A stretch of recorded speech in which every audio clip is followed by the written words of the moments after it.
The moment my sister called me used goods at my own birthday dinner, I wanted to disappear into the cracked vinyl booth and never come back up. But then a complete stranger stood up in that restaurant and said 4 words that changed my entire life forever. I'm Brooke Hamilton, and 6 months ago I thought I had my whole life figured out. I was going to marry my college boyfriend Brad, move into the house we picked out together on Maple Street, maybe start a family in a few years. I was 29 and everything was going according to plan. Then 3 weeks before our wedding, Brad came home from his job at the insurance office and told me he'd been sleeping with his coworker Jennifer for 8 months. He said he couldn't go through with marrying me because he'd realized what real love felt like. That night changed everything. I went from planning a honeymoon in Cancun to frantically canceling vendors and returning wedding gifts. I moved out of our shared apartment and into a tiny studio above Henderson's hardware store on Main Street. The rent was cheap because the pipes made noise and the heater barely worked, but it was mine. For the first time in 5 years, I was completely on my own. Now I work at Cedar Falls Animal Rescue, spending my days with abandoned dogs and cats who've been thrown away by people who were supposed to love them. There's something fitting about that. Every morning I wake up at 6, put on my scrubs with the little paw prints, and drive my beat-up Honda to work. Some days I save lives. Other days I hold dying animals and whisper that they're loved. It's heartbreaking work, but it's honest work. And after years of pretending everything was perfect with Brad, honesty feels like oxygen. Tonight is my 30th birthday, and my grandmother, Nana Ruth, insisted on throwing me a family dinner at Maggie's Kitchen. She raised me and my younger sister Amber after our parents died in a car crash when I was 16. Nana Ruth means well, but she comes from a generation where a woman my age without a husband is something to be worried about, talked about, fixed. She invited my whole family because she thought surrounding me with love would help me feel better about being alone. What she doesn't understand is that I'm not lonely. I'm healing. But explaining that to my family feels impossible, especially when they look at me with those pitying eyes, like I'm a broken thing that needs repairing. Cedar Falls is the kind of town where everyone knows your business before you do. Population 8,000, 2 traffic lights, and 1 diner, where all the important conversations happen. Maggie's Kitchen sits right on Main Street between the post office and Murphy's Pharmacy, and it's been serving the same meatloaf and mashed potatoes since 1967. The red vinyl booths are cracked and patched with duct tape. The coffee is strong enough to wake the dead, and Dolly Martinez has been serving tables there for 20 years. She knows how you like your eggs before you sit down. Tonight, Dolly seated our family in the big corner booth, the one they reserve for celebrations and bad news. I arrived 10 minutes late because Mrs. Patterson brought in a stray kitten with an infected eye, and I couldn't leave until Dr. Williams looked at it. I walked into Maggie's still smelling like antiseptic and dog shampoo, my scrubs wrinkled from wrestling with an anxious German Shepherd mix named Buddy, who didn't want his shots. My family was already there waiting. Nana Ruth sat at the head of the table wearing her best blue dress, the one she saves for church and special occasions.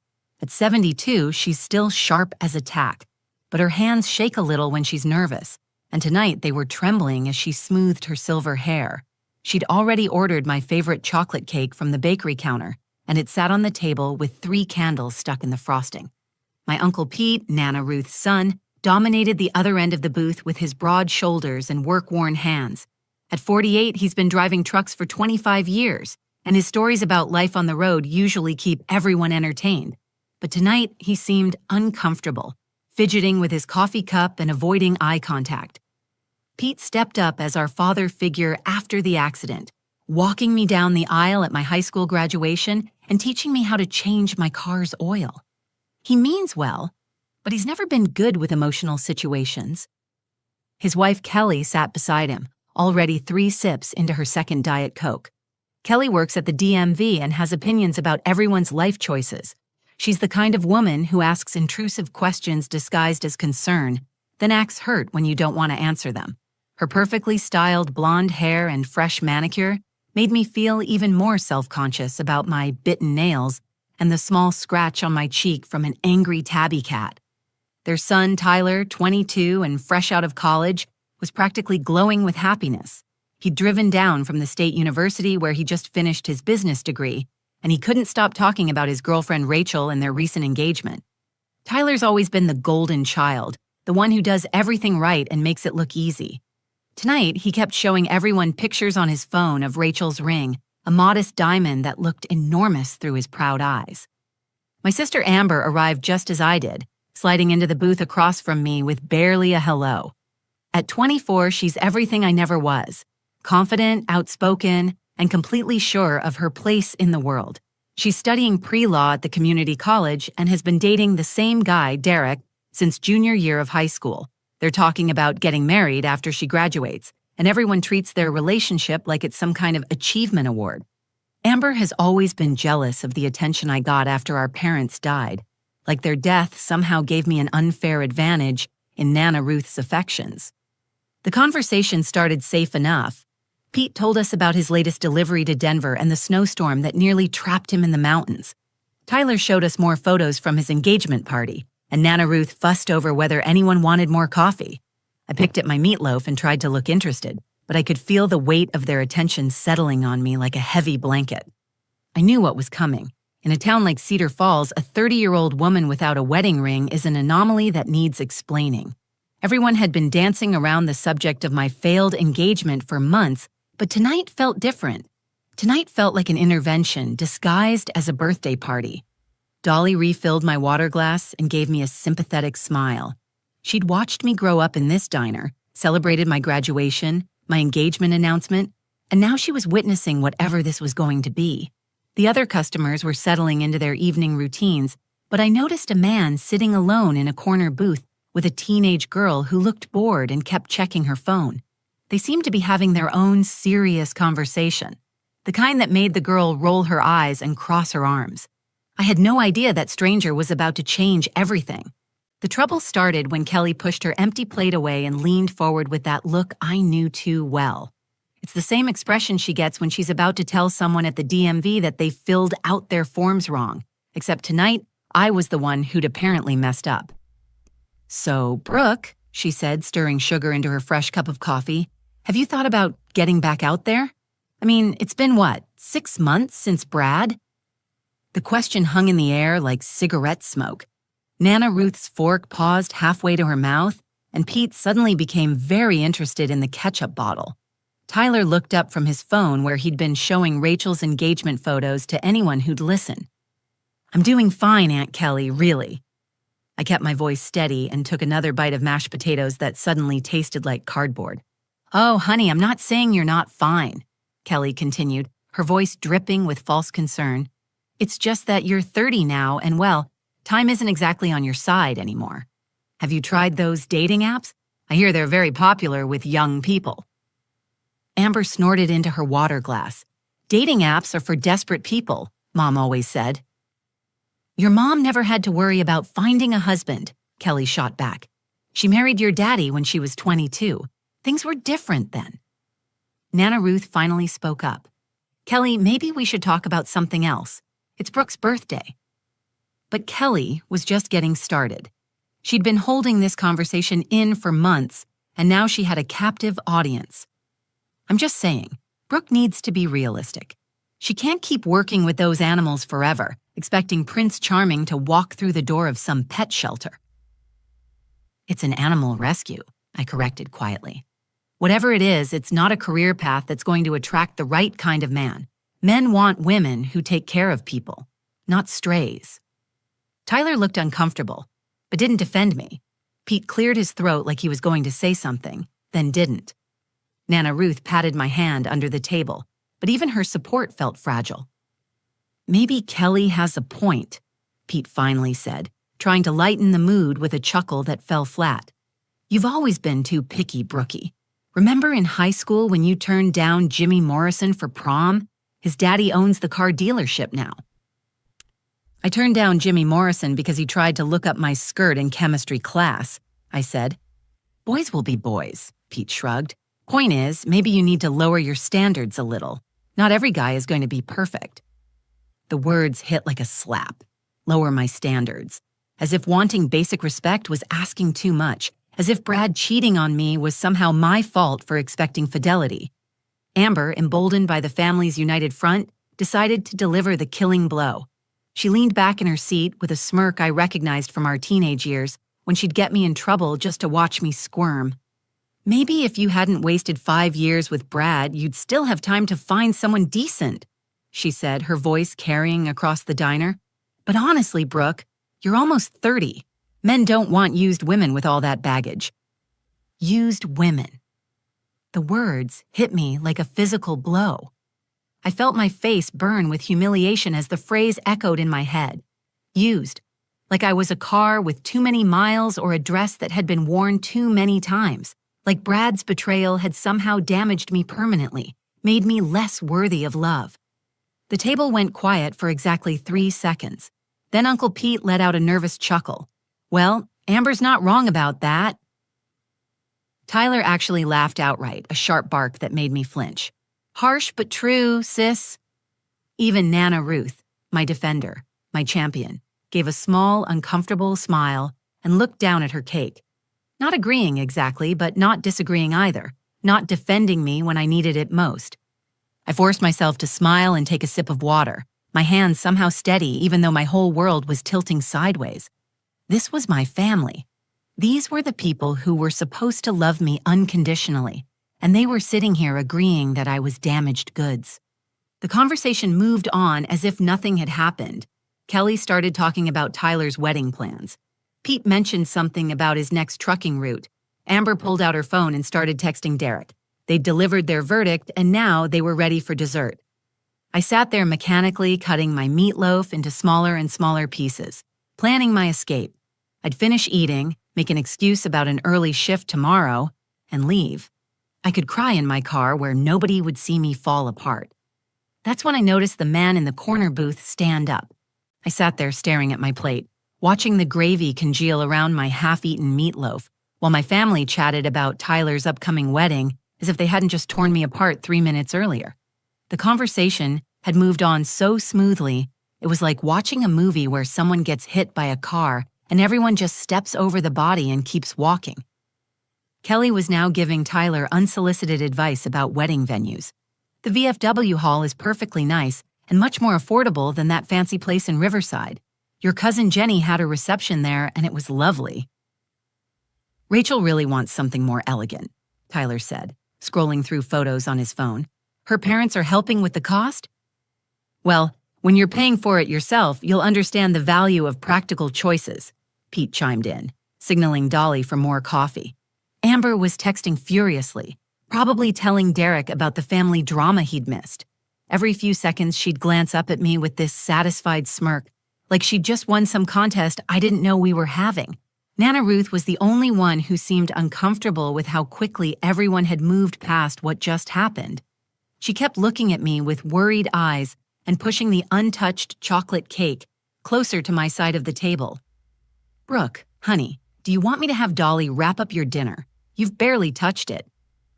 I'm fine, Nana, I lied, forcing another bite. The food tasted like sawdust, but I needed something to do with my hands to keep from shaking. I was calculating my escape plan. Finish at least half the meatloaf so Nana Ruth wouldn't worry. Make it through the cake ceremony. Claim I had to be at work early tomorrow to check on the kitten Mrs. Patterson brought in. Drive home to my little apartment above the hardware store. Run a hot bath and pretend this night never happened. The plan was solid. I could do this. I'd survived worse things than my family's casual cruelty. I'd survived losing my parents, survived Brad's betrayal, survived starting over completely at 29. I could survive one terrible birthday dinner. But then something shifted in my peripheral vision. The man in the corner booth, the one who'd been having what looked like a serious conversation with the teenage girl across from him, suddenly stood up. He was tall, maybe 6 feet, with dark hair and broad shoulders that filled out his navy button-down shirt. The girl with him looked mortified, her face flushed red as she hissed something at him under her breath. Dad, no, please don't do this, I heard her whisper, but her voice carried in the suddenly quiet diner. Dad. So they were father and daughter, not a couple on an awkward date like I'd assumed. The girl looked about 16, with long dark hair and the kind of defiant posture that screamed teenager embarrassed by her parents' behavior. The man said something back to her too quiet for me to hear, but firm enough that she slumped back in her seat with resignation. Then he looked directly at our table, and I felt my stomach drop. He'd been listening. This stranger had heard every word of my humiliation, and now he was getting involved. I wanted to sink through the floor. Bad enough that my own family had just called me damaged goods in public, but now some random man was going to make it worse by drawing even more attention to the situation. I could already imagine the story spreading through Cedar Falls tomorrow. You should have seen what happened at Maggie's last night. The Hamilton girl's family was giving her what for about being single, and then some stranger butted in. The man walked toward the counter where Dolly was wiping down coffee cups. She looked up as he approached, and I watched them have a brief, quiet conversation. Dolly's eyes widened, and she glanced over at our table with something that looked like determination. My family was still oblivious, too caught up in wedding planning to notice the drama unfolding across the diner. Kelly was now lecturing Tyler about the importance of a prenuptial agreement, while Pete nodded along and made jokes about protecting his tool collection. Amber had put her phone down and was actually engaging in the conversation, probably relieved to have found a topic that didn't involve criticizing me. "Excuse me, folks," Dolly said, suddenly appearing at our table with her coffee pot in one hand and the most nervous expression I'd ever seen on her usually confident face. Her voice shook slightly as she continued. "The gentleman in the back booth asked me to deliver a message. He'd like to say something to your table, if that's all right." Pete looked annoyed at the interruption. "What kind of message?" Kelly perked up with interest, always eager for drama as long as she wasn't the target. Tyler and Amber exchanged confused glances, and Nana Ruth just looked worried. But before anyone could object or ask questions, the man was already walking toward us, his teenage daughter reluctantly following behind. The entire diner went silent as Officer Marcus Thompson approached our table. I could feel every pair of eyes in Maggie's kitchen turning toward us, conversation stopping mid-sentence as people sensed something significant was about to happen. This was the kind of moment that would be retold at the post office and the hardware store for months to come. Marcus was even more imposing up close, with kind eyes that held the quiet authority of someone used to handling difficult situations. His teenage daughter Zoe hung back a few steps, her face burning with embarrassment, but her eyes fixed on me with something that looked like sympathy. "I'm sorry to interrupt your dinner," Marcus began, his voice calm but carrying clearly across the now silent restaurant. "My name is Marcus Thompson, and this is my daughter Zoe. We were having our own difficult conversation about respect and self-worth when we couldn't help but overhear yours." Uncle Pete's face darkened. "Look, mister, I don't know who you think you are, but this is a private family matter. You made it public the moment you said it loud enough for a restaurant full of people to hear," Marcus replied without missing a beat. "And when a conversation involves tearing down another human being's worth, it stops being private and starts being everyone's responsibility to speak up." Kelly bristled. "How dare you eavesdrop on our conversation and then come over here and lecture us? We're trying to help Brooke face reality." "Reality?" Marcus turned to look directly at me, and I felt something in his expression that I hadn't felt from my own family all night. Respect. "Ma'am, I don't know you personally, but I know enough about character to recognize it. Anyone who dedicates their life to rescuing abandoned animals has a heart worth treasuring, not dismissing." My throat tightened. This stranger had taken 30 seconds to see something in me that my own family seemed incapable of recognizing. Marcus turned back to address the table, his voice growing stronger. "I've been a police detective for 12 years. I've seen what happens when families tear each other down instead of building each other up. I've written reports about domestic violence that started with exactly this kind of emotional abuse disguised as concern. I've interviewed victims who believed they were worthless because the people who claimed to love them convinced them it was true." "Now wait just a minute," Pete said, half rising from his seat. "Nobody here is abusing anybody. We're family." "Family doesn't give you the right to destroy someone's self-worth," Marcus shot back. "Actually, it gives you the responsibility to protect it." Zoe stepped forward then, her voice quiet but steady. "My dad has been trying to teach me about standing up to bullies at school. He always says that a person's value isn't determined by other people's opinions or their relationship status. I guess some adults need to hear that lesson too." The words hit like a thunderclap. Here was a 16-year-old girl showing more emotional maturity than my entire family combined. "This is ridiculous," Amber snapped. "You don't know anything about our family or what Brooke needs to hear." "I know that 30 minutes ago a woman was sitting here enjoying her birthday dinner," Marcus continued. "Then her own family spent 10 minutes systematically destroying her confidence and calling her used goods. I know that everyone at this table either participated in that cruelty or sat silently while it happened. And I know that if my daughter ever treats another woman the way you just treated your sister, we're going to have a very serious problem." Zoe nodded firmly. "Dad taught me that being single means you're strong enough to wait for someone who deserves you, not desperate enough to settle for someone who doesn't. Maybe that's what being used really means. You've lived enough to know what you won't accept anymore." The silence that followed was deafening. Uncle Pete stared at his coffee cup, his face red with embarrassment. Kelly looked like she'd been slapped, her mouth opening and closing without sound. Tyler had put his phone away and was studying the table like it held the secrets of the universe. But it was Nana Ruth's reaction that broke my heart. Tears were streaming down her weathered cheeks as she reached across the table and grabbed my hand. "Oh, Brooke. Oh, honey. I'm so sorry. I'm so proud of the woman you've become, and I should have said that instead of letting them." Her voice broke completely. Marcus reached into his wallet and pulled out a business card, but not his police card.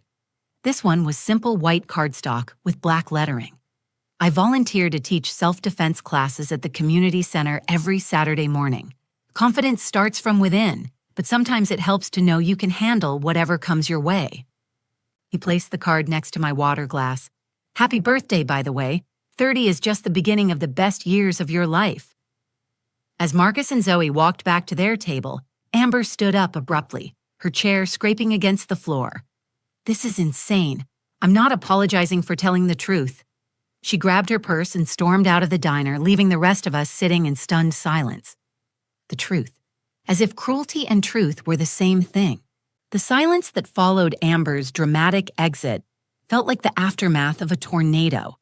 Other diners slowly resumed their conversations, but I could feel their sideways glances and whispered commentary.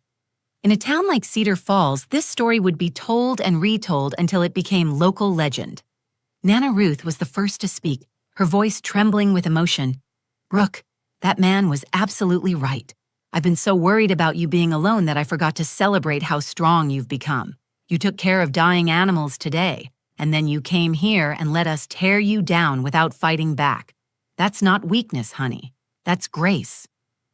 Uncle Pete shifted uncomfortably in his seat. "I guess maybe we were a little hard on you tonight. It's just that we worry, you know? We want you to be happy." "I am happy," I said. And for the first time that night, I meant it. I wake up every morning and go to a job where I save lives. I live in my own place and make my own decisions. I haven't been this content in years. Tyler looked genuinely ashamed. "I'm sorry, Brooke. I was just going along with everyone else. That was wrong."